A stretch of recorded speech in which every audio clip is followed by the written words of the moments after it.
এরে মুমিন, আল্লাহর একজন বান্দা বড় বুজুর্গ,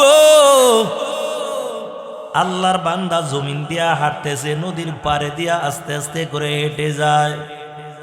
হঠাৎ করে নজর দিয়া দেখতে পায় এই নদীর থেকে একটা ফল, খুব রঙে সুন্দর একটা ফল আস্তে আস্তে করে ভেসে যায়। আল্লাহর বান্দা 3 দিন পর্যন্ত খাবার পায় না। ওই নদীর মধ্যে ভাসা ফলটা যখন খাইল, আল্লাহর বান্দা ক্ষুধা নিবারণ হয়ে গেল। যখন ফলটা খেয়ে ফেলল, এখন বান্দা সেজদা দেয়, তবে আগের মতো মজা পায় না। বান্দা মালিককে ডাকে, তবে আগের মতো মজা পায় না। তাই হালাল জিব্বা দিয়া যখন আল্লাহকে আল্লাহ বলে ডাক দিবে, এই জিব্বার মধ্যে মালিককে ডাক দেওয়ার এত মজা বান্দা পেয়ে যাবে, কয় দুনিয়ায় আরো কোনো জিনিসের মধ্যে এত মজা পাবে না। আল্লাহর বান্দা বড় চিন্তার মধ্যে পড়ে গেল। কি ব্যাপার, আমি কেন আগের মতো আমি মজা পাই না? আমি সেজদা দিলে আগের মতো কেন আমার দিলের মধ্যে শান্তি পাই না? না জানি ফলটা খাইলাম, ফলের মালিকের কাছ থেকে আমি দাবি ছাড়াইতে পারলাম না। কিয়ামতের ময়দানে আমার আল্লাহ যদি ডাক দিয়া বলে, বান্দা ওই নদীর থেকে বাসা ফলটা তুমি খেয়েছো, ফলের মালিক তো তুমি ছিলা না, তোমার আজকে কোনো ইবাদত কবুল হবে না, আমি মালিকের দরবারে ধরা খেয়ে যাব। বান্দার দিলের মধ্যে কিয়ামতের মনোভয় জেগে গেল। আল্লাহর বান্দা ওই ফলটার দাবি সারানোর জন্য এখন নদীর পারে পারে হাঁটতেছে। যেদিক থেকে ফলটা ভেসে এসেছে, আবার ওই দিকে আল্লাহর বান্দা হাঁটা শুরু করলো। কিছু দূর যাওয়ার পর নজর দিয়া দেখতে পায় যে এই ফলটা খাইলো, ওই ফলের একটা ডালা নদীর পাশে আস্তে করে বসে আছে, এমন ভাবে পড়ে আছে ওই ডালের মধ্যে একই রঙের ফলগুলো দেখা যায়।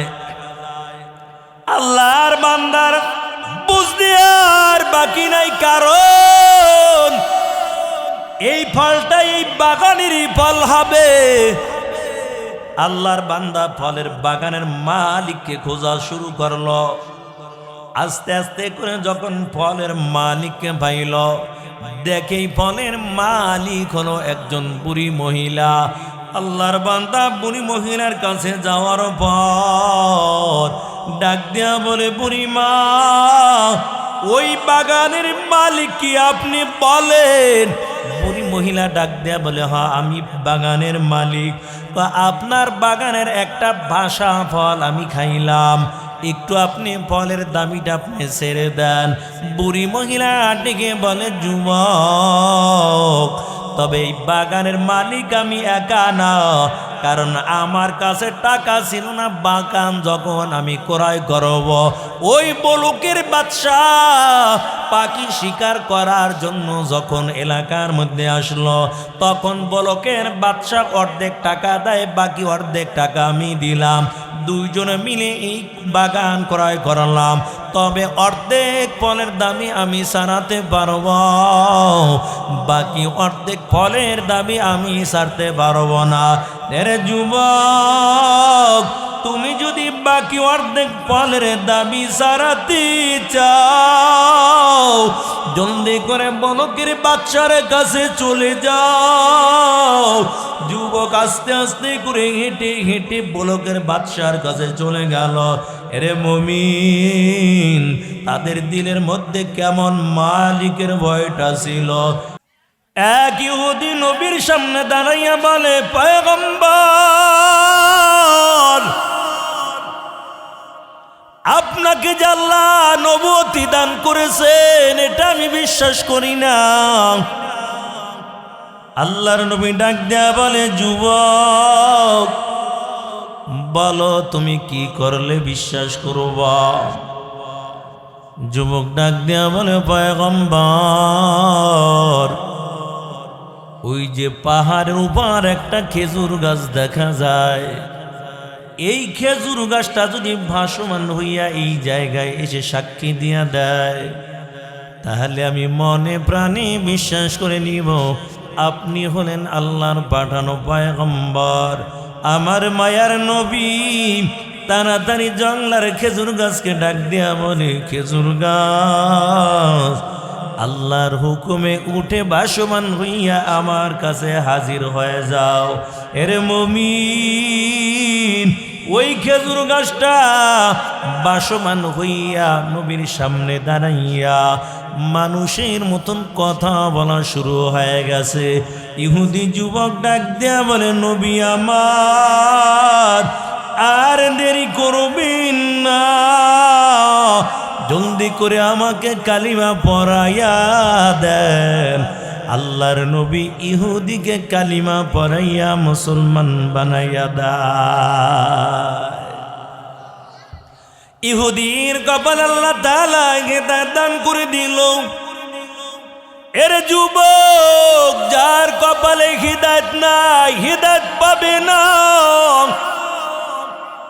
আপনাদের এলাকার মধ্যে কত হাজার হাজার মানুষ, সব মানুষদেরকে আল্লাহ তাআলা ময়দানে আনবেন না।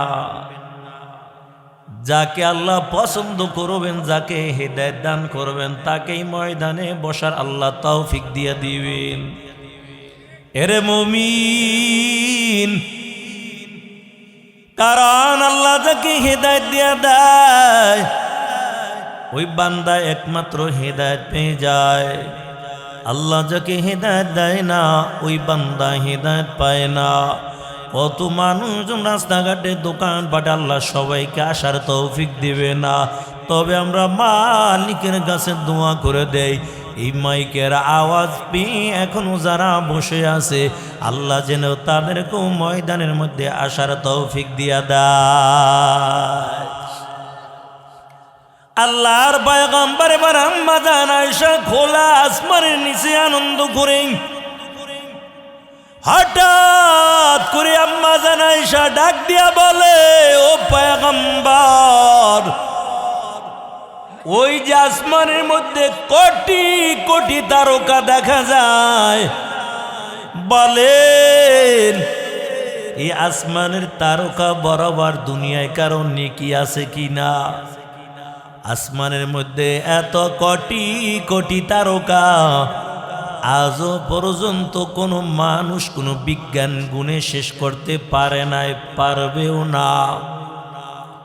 আম্মা জান আয়েশা ডেকে বলে, নবী আমার, আমি জানতে চাই ওই আসমানের তারকা বরাবর দুনিয়ার জমিনের মধ্যে কারণে কি আছে কিনা? আল্লাহর নবী ডাক দেয়া বলে, আয়েশা, তবে আসমানের মধ্যে যত তারকা দেখতে পাও, তার চেয়ে বেশি নেকি হলো আমার সাহাবী হযরতে ওমরে। আম্মা জান আয়েশার মনটা বড় মলিন হয়ে গেল, কারণ মনে করেছিলাম আমার আব্বা জান আবু বকরের কথা বলবেন। নবী আমার আব্বা জান আবু বকরের কথা বললেন না, আল্লাহর নবী হযরতে ওমরের কথা বললেন। কে সেই ওমর? যে ওমর হাতের মধ্যে তলোয়ার নিয়ে আমার নবী গর্দান কাটার জন্য দৌড়ায়, কারণ নবীর গর্দান কেটে দিবে। আবু জাহেলের সঙ্গে ওয়াদা করে এসেছে নবীর গর্দান কাটবে। এরে মুমিন, একজন যুবক দাঁড়াইয়া বলে, ওমর বলো, গরম মেজাজ নিয়ে হাতে তলোয়ার নিয়ে কোথায় যাও? ওমর ডাক দিয়া বলে, আমাকে তাড়াতাড়ি যেতে দাও, কারণ আমি মুহাম্মাদের গর্দানটা কেটে দিব। যুবক দাঁড়াইয়া বলে, ওমর বলো, মুহাম্মাদের কি অপরাধ বলো? ওমর ডাক দেয়া বলে, রে যুবক ভাই, মোহাম্মদ কালিমার দাওয়াত দেয়, ইমানের দাওয়াত দেয়। এই জন্য মোহাম্মদের গর্দানটা কেটে দিব। মোহাম্মদের দিকে যখন আরবের বেঈমানেরাও যখন তাকায়, মোহাম্মদের চেহারার দিকে তাকাইয়া কালিমাটা পড়ে নাই। যুবক দাঁড়াইয়া বলে, ওমর, নবীর গর্দান কাটার আগে তোমার নিজের ঘরের খবরটা আগে নাও। ওমর বলে, বলো কি হয়েছে বলো। যুবক ডেকে বলে, ওমর, তোমার বোন এবং বোনাই দুজন ওই মোহাম্মদের হাতে হাত দিয়া কালিমা পড়া মুসলমান হয়েছে। ওমরের মাথা বড় গরম হয়ে গেল।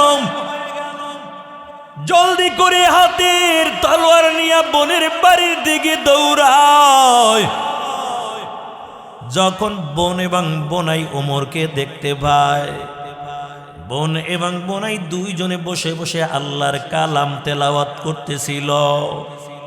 ওমরকে যখন দূরের থেকে দেখতে পায়, হঠাৎ করে কোরআনের আয়াতগুলো ঘরের এক কোনায় লুকিয়ে ফেলল। ঘরের দরজাটা বন্ধ করে দিল। ওমর ঘরের দরজার সামনে দাঁড়াইয়া আওয়াজ দিয়া দেয়। ওমরের কঠিন আওয়াজ শুনে তাড়াতাড়ি ওমরের বোনাই ঘরের এক কোণার মধ্যে লুকিয়ে গেল। ওমরের বোনটা যখন ঘরের দরজাটা খুলে দেয়, গরম মেজাজ দিয়া ঘরের মধ্যে ঢোকার পর বোনের গায়ের মধ্যে তলোয়ার দিয়া আঘাত করা শুরু করলো। আর ডাক দিয়া বলে, রে বোন, বলো, তোমরাও কি মোহাম্মদের হাতে হাতটা দিয়া কালিমা পড়ছো? বোন ডাক দিয়া বলে, আরে ভাই, গোপন লেখে আর কোনো লাভ নাই, আমরা ওই আল্লাহর উপর ইমানটা এনেছি। আমার হাতের তলোয়ার দিয়ে আরো জোরে আঘাত করা শুরু করলো। এরে মুমিন,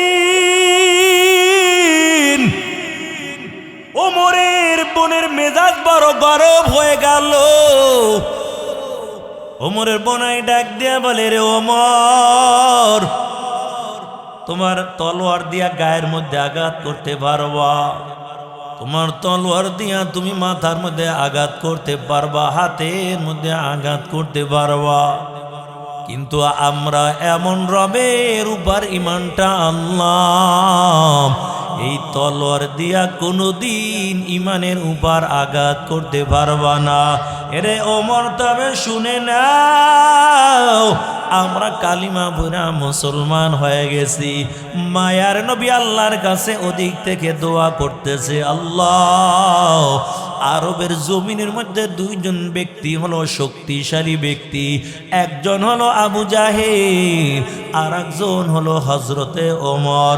ওদের মালিক, এই দুইজনের মধ্যে হইতে আপনি যাকে পছন্দ করবেন, আল্লাহ দুইজনের মধ্যে হইতে আপনি একজনকে হেদায়েতের মালা পরাইয়া দেন। আল্লাহ তাআলা মায়ার নবীর দোয়া কবুল করে ফেলাইল। এরে আল্লাহর গোলাম, আস্তে আস্তে করে ওমরের হাত থেকে তলোয়ারটা জমিনের মধ্যে পড়ে গেল। ওমর ডাক দিয়া বলে, রে বোন, তোমরা কি জানি তেলাওয়াত করতেছিলা, একটু আমাকে শোনাও। ওই তেলাওয়াতটা আমার কাছে বড় ভালো লেগেছিল। আমি আমার কানের মধ্যে যখন তোমার তেলাওয়াতের আওয়াজটা চলে গেল, কেমন জানি আমার অন্তরের মধ্যে একটা ধাক্কা লাইগা গেছে। ওমরের বোন ডাক দিয়া বলে, না না, তোমার হাতের মধ্যেও দেওয়া যাবে না, কারণ তুমি একটা নাপাক। ওমর ডাক দিয়ে বলে, রে বোন, আল্লাহর কালামটা একটু আমার হাতের মধ্যে দিয়ে দাও, আমি একটু আমার বুকের মধ্যে জড়াইয়া একটু দিলের মধ্যে একটু শান্তি নেই। ওমরের বোন ডাক দিয়ে বলে, না না, তোমার কাছে দেওয়া যাবে না, কারণ তুমি একটা নাপাক। ওমর বলে, কি করলে আমি পবিত্র হব বলো? বলে তাড়াতাড়ি গোসল করে নাও, যখন ওই আল্লাহর উপর ঈমানটা আনবা তখন তুমি পবিত্র হয়ে যাইবা, আর তোমার হাতে আল্লাহর কালাম দেওয়া হবে। আমার দাঁড়াইয়া বলির বোন, জলদি করে চলো, আমাকেও নবীর কাছে নিয়ে চলো, আমিও কালিমা পড়ে মুসলমান হয়ে যাব। এরে আল্লাহর বান্দা, ওমরের বোনাই সহ ওমরকে নিয়ে যখন নবীর কাছে চলে যায়, এক পাশে বেলাল বসা আর এক পাশে নবীর চাচা আমির হামজা বসা। ওমরের হাতের মধ্যে বড় তলোয়ারটা দেখার পর আমির হামজা দাঁড়াইয়া বলে, ও পয়গম্বর, একটু আমাকে অনুমতি দেন। ওই যে ওমর আসতেছে, হাতের মধ্যে তলোয়ার দেখা যায়, আমার মনে হয় আপনার গায়ের মধ্যে এখন আঘাত করবে। তবে ওমর যদি আপনার গায়ের মধ্যে আঘাত করার জন্য আসে, আমি আমির হামজার হাতের তলোয়ার দিয়া ওমর রক্ষা পাবে না। আপনি আমাকে একটু অনুমতি দেন, আমি একটু তলোয়ার নিয়ে ওমরের সঙ্গে যুদ্ধ করতে চাই। আল্লাহ নবী ডাক দেয়া বলে, আমির হামজা তবে শুনেন, আমার দিলে সাক্ষী দেয় ওমর এখন নিজে আমাকে মারার জন্য আসে নাই, আমার মনে হয় ওমর কালিমা পড়ার জন্য আসতেছে। এর নবীর উম্মতের দল, ওই ওমর নবীর কাছে তলোয়ার রাইখা বলে, ও পয়গম্বর, এই তলোয়ার এনেছিলাম আপনার গর্দান কাটার জন্য, তবে আমি আপনার গর্দান কাটার জন্য এখন আসি নাই। এই তলোয়ার আইনা আপনার কাছে আমি হাজির করে দিলাম, তবে আপনি এখন আমাকে কালিমা পড়াইয়া মুসলমান বানাইয়া দেন। এরে মুমিন, আল্লাহর পয়গম্বর ওই ওমরকে কালিমা পড়াইয়া মুসলমান বানাইয়া দেয়। আল্লাহ ওমরকে কবুল করে নিয়েছেন। আর এমন ওমর একজন সিংহ পুরুষ, যখন ওমর কালিমা পড়ে ইসলাম গ্রহণ করল, নবীকে ডাক দেয়া বলে, পয়গম্বর, ইসলামের দাওয়াত আর গোপনে হবে না, আমি ওমর বুকে সাহস নিয়ে আমি মক্কার সামনে যাইয়া বলবো, এখন থেকে ইসলামের দাওয়াত আমরা প্রকাশ্যে দিতে থাকব। আর নবীর উম্মতের দল, আল্লাহর নবী ডেকে বলে, রে আয়েশা, ওই ওমরের নেকির পাল্লা এত বেশি, ওই আসমানের মধ্যে যত তারকা দেখতে পাও, তার চেয়েও আমার ওমরের নেকি হলো তারকার চাইতেও বেশি। আম্মা জান আয়েশার মনটা বড় মলিন হয়ে গেল। কি ব্যাপার? আমি মনে করেছিলাম আমার আব্বা জান আবু বকরের কথা বলবেন, নবীজি আবু বকরের কথা বললেন না, নবী কেন ওমরের কথা বললেন? এই জন্য আম্মা জানের চেহারাটা বড় মলিন হয়ে গেল। কারণ দুনিয়ার সকল নারীরা চায় স্বামী যেন তার বাবার বাড়ির একটু প্রশংসা করে। আল্লাহর নবী ওমরের কথা বলার কারণে আয়েশার মনটা মলিন হয়ে গেছে। নবী তো বুঝতে পারলো কেন মলিন হইল। আল্লাহর নবী ডেকে বলে, রে আয়েশা, তুমি শুনো, ওমরের কথা বলার কারণে তোমার মনটা বড় মলিন হয়ে গেল। রে আয়েশা, তবে শুনো, দুনিয়ার জমিনের মধ্যে আবু বকরের নেকির সঙ্গে কারো তুলনা হয় না, কারণ আবু বকরের নেকির পাল্লা এত ভারী হয়ে যাবে, তামাম দুনিয়ার মানুষের নেকগুলো যদি এক পাল্লায় রাখা হয়, আর আবু বকরের নেকি যদি আর এক পাল্লায় রাখা হয়, আবু বকরের নেকির পাল্লাই বেশি ভারী হয়ে যাবে। আশকারাম মিল্লাত মজহব জুদাস, আশকারা মিল্লাত মজহব খুদাস, মিয়ানে আশক মাশুকরা মজিদ, কিরামান কাতিবিন দাম খবর নিস।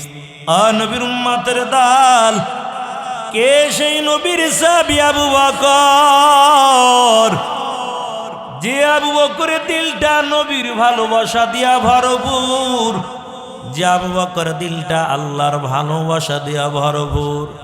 এই জন্য আল্লাহর নবী ডাক দিয়া বলে, আয়েশা, আপনার বাবা আবু বকরের কথার কি বলবো, কারণ আবু বকরের নেকের সঙ্গে কারো তুলনা হয় না।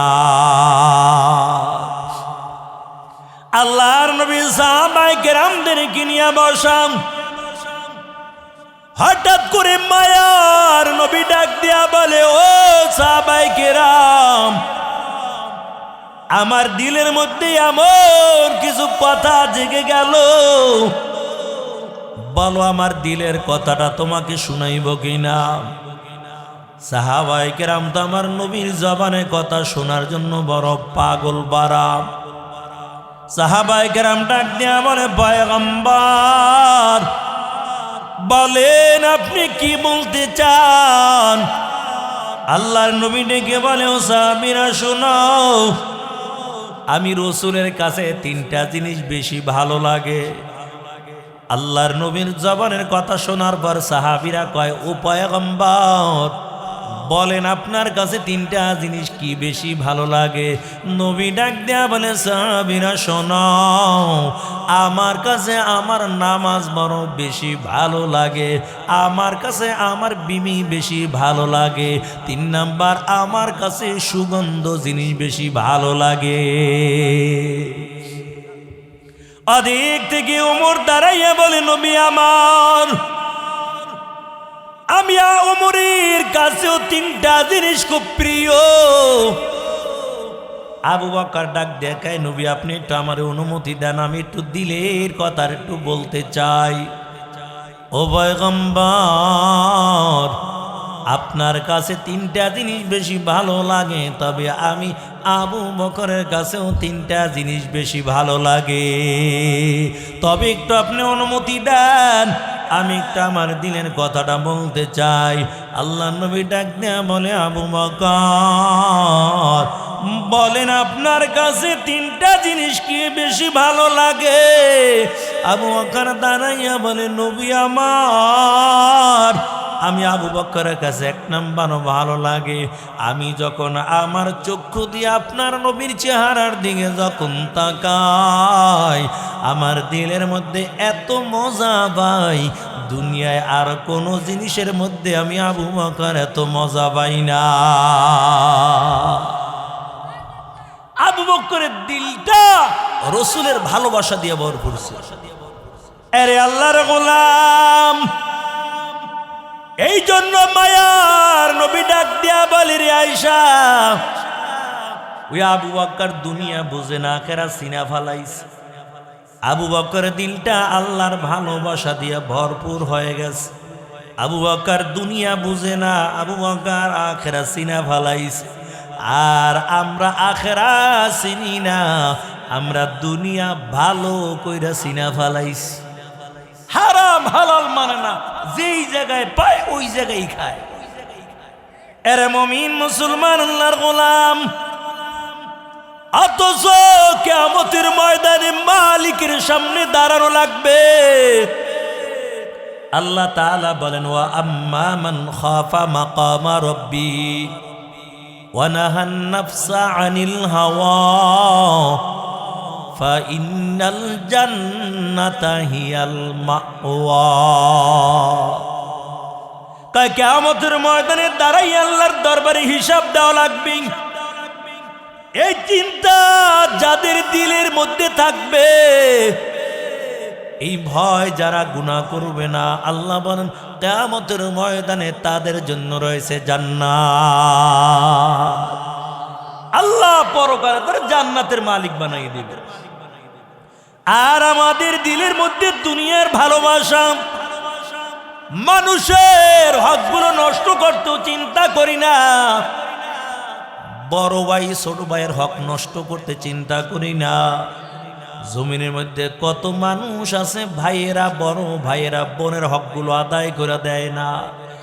অথচ কিয়ামতের ময়দানে মালিকের আদালতে ধরা খাইয়া যাবা। এরে মুমিন, আল্লাহর একজন বান্দা বড় বুজুর্গ,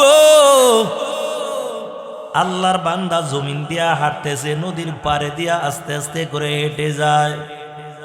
হঠাৎ করে নজর দিয়া দেখতে পায় এই নদীর থেকে একটা ফল, খুব রঙে সুন্দর একটা ফল আস্তে আস্তে করে ভেসে যায়। আল্লাহর বান্দা 3 দিন পর্যন্ত খাবার পায় না। ওই নদীর মধ্যে ভাসা ফলটা যখন খাইল, আল্লাহর বান্দা ক্ষুধা নিবারণ হয়ে গেল।